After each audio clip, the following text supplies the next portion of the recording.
I'm in like officially in autistic heaven.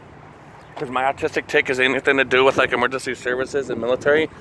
And this is my second video today.